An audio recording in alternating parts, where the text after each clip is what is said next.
तेजस्वी यादव जब उनके किसी नेता पर कोई कार्रवाई होती है तो उस एजेंसी को बीजेपी का एजेंट बताने लगते हैं। पिछले दिनों आपको मालूम है कि लोजपा तो हमारे गठबंधन दल का साथी है, फिर भी उनके एक नेता के यहाँ छापेमारी हुई थी और उसमें बीजेपी के भी नेता कई चपेट में आते हैं जहाँ ऐसा कुछ होता है। और यदि तेजस्वी यादव को लगता होगा कि जो एजेंसी कार्रवाई कर रही है और वो बीजेपी का यार है, तो हमको ये आरोप तेजस्वी यादव का स्वीकार है।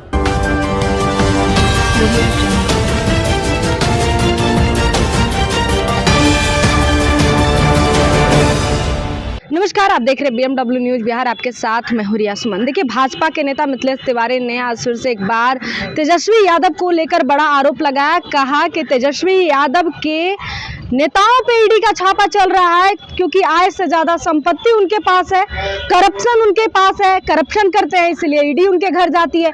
भाजपाइयों के घर क्यों नहीं जाती है जब उनकी सरकार थी? सबसे पहले मिथिलेश तिवारी का बयान सुनिए, क्या कुछ कहते नजर आ रहे हैं। नेता के घर पे ईडी का छापेमारी चल रहा है। तेजस्वी ने कहा कि जो ईडी है वो भारतीय जनता पार्टी का यार है। तेजस्वी यादव को आप लोग सीरियस मत लिया कीजिए। तेजस्वी यादव जब उनके किसी नेता पर कोई कार्रवाई होती है तो उस एजेंसी को बीजेपी का एजेंट बताने लगते हैं।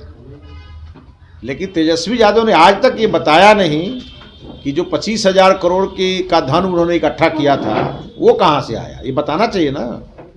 और अगर इसी प्रकार का कोई इन्फॉर्मेशन मिला होगा ईडी को तो ईडी छापेमारी कर रही होगी और ईडी ये नहीं देखती है कि कौन किस दल का है। पिछले दिनों आपको मालूम है कि लोजपा तो हमारे गठबंधन दल का साथी है, फिर भी उनके एक नेता के यहाँ छापेमारी हुई थी और उसमें बीजेपी के भी नेता कई चपेट में आते हैं जहाँ ऐसा कुछ होता है।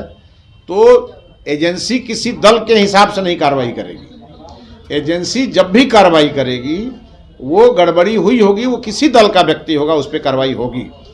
और यदि तेजस्वी यादव को लगता होगा कि जो एजेंसी कार्रवाई कर रही है और वो बीजेपी का यार है, तो हमको ये आरोप तेजस्वी यादव का स्वीकार है। क्योंकि हम लोगों का यार वही है जो देश से करप्शन मिटाए, देश से गुंडागर्दी खत्म करे, भ्रष्टाचारियों पर नकेल कसे। तो तेजस्वी यादव यदि कह रहे हैं तो हमको ये स्वीकार है। ये नए जो डीजीपी आलोक मेहता, उनको आप लोग जूते के नोक पे रखते हैं। आप लोग जैसे बोलते हैं वो चलते हैं। नीतीश कुमार को स्क्रिप्ट देते हैं और वो वही बोलते हैं। अभी तो कुछ दिन के बाद वो बोलेंगे कि जो नए डीजीपी आए हैं वो जो इनकाउंटर, मान लीजिए कहीं पुलिस किसी को मार रही है, अगर किसी अपराधी को ऊपर गोली चला रही है तो ये कहेंगे कि गोली पुलिस नहीं चला रही है, बीजेपी वाले लोग उसका ट्रिगर दबा रहे हैं। ये भी कह सकते हैं वो, इसलिए उनके कहने पर कोई लिमिटेशन नहीं है और वो कहते कहते खत्म हो जाएंगे। इसलिए उनको कहने दीजिए। बिहार की जनता ने उपचुनाव में उनको संदेश दे दिया है कि वो कहाँ जाने वाले हैं और हम लोगों को पर भी बिहार की जनता ने विश्वास जताया है कि हम लोग कहाँ जाने वाले हैं। पहले तो आप लोग देख रहे थे कि सरकारें गिरा रहे थे, चचा जी को अपने साथ लाना चाहते थे। चचा जी कहते हैं कि नहीं, सब बहुत गंदा आदमी है, नहीं जाएंगे सबके साथ। तो अब क्या है कि अब सरकार गिराने की और सरकार बनाने की मंसूबा उनका खत्म हो गया। तो अब कभी ईडी पर बोलेंगे, कभी कुछ पर बोलेंगे, कभी कुछ पर बोलेंगे। अभी उनका बैनर देखिए, कहेंगे कि हम तो माई बहन योजना रही। तुम कौन होते हो जो योजना चालू करने वाले? योजना तो भारत सरकार चालू करेगी, बिहार सरकार दे रही है। मुख्यमंत्री जी ने तो खुद घोषणा किया बिहार में 90 लाख से ज़्यादा लोगों को 2-2 लाख रुपये देने की बात उन्होंने कही है। गरीबी से बिहार को बाहर निकालना है और हजारों करोड़ रुपए की राशि तो सरकार डायरेक्ट दे रही है गरीबों को। तो तेजस्वी यादव क्या देंगे? तेजस्वी यादव को कुछ मिलेगा तो पहले अपने भाई में बांटेंगे, उसके बाद अपनी बहन को देंगे, उसके बाद जीजा को देंगे, उसके बाद उनके एक दोस्त हैं जो आजकल राज्यसभा में, उनको देंगे। तो तेजस्वी यादव के पास कुछ है नहीं। सर, एक आखिरी सवाल रहेगा। राजद कहती है कि चुनाव आते ही ईडी और सीबीआई हमारे सामने आ जाते हैं। इनके सामने कब? अच्छा, ये चाहते क्या है?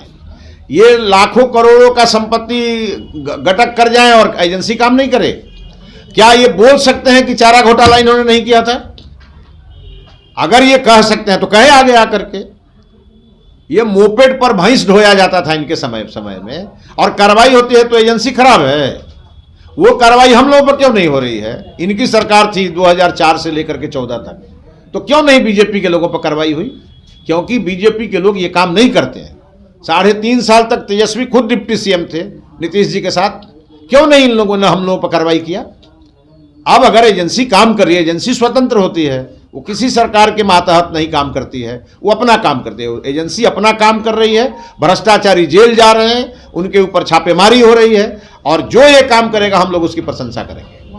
मिथिलेश तिवारी ने साफ तौर पे कहा कि भाजपाइयों के घर ईडी का छापा नहीं पड़ता क्योंकि आय से ज्यादा संपत्ति भाजपा नहीं रखती, करप्शन नहीं करती है। दूसरी तरफ उन्होंने कहा तेजस्वी यादव के पास मुद्दा नहीं होता है तो इन सब चीजों पे बातचीत करते हैं। दूसरी तरफ उन्होंने ये भी कहा कि उपचुनाव में जिस तरीके से मैदान से बाहर तेजस्वी यादव हुए, इसीलिए उनको पता है कि जनता ने उन्हें नकार चुका, आने वाले समय में मैदान से बाहर होंगे। फिलहाल आपको क्या लगता है, कमेंट में जरूर बताएं। बहुत बहुत धन्यवाद। तमसो मां ज्योतिर्गमय गुरुकुल शिक्षा मंदिर संस्थान के साथ बनाए अपना भविष्य। रेगुलर और प्रोफेशनल कोर्सेज, सेकेंडरी और senior secondary courses, law, teachers training courses, pharmacy and nursing के साथ पैरामेडिकल में डायरेक्ट एडमिशन पाए। वेबसाइट विजिट करें या दिए गए नंबर पर कॉल करें। हमारा पता है गुरुकुल शिक्षा मंदिर संस्थान, कल्याण चौक, DS कॉलेज रोड, कटिहार।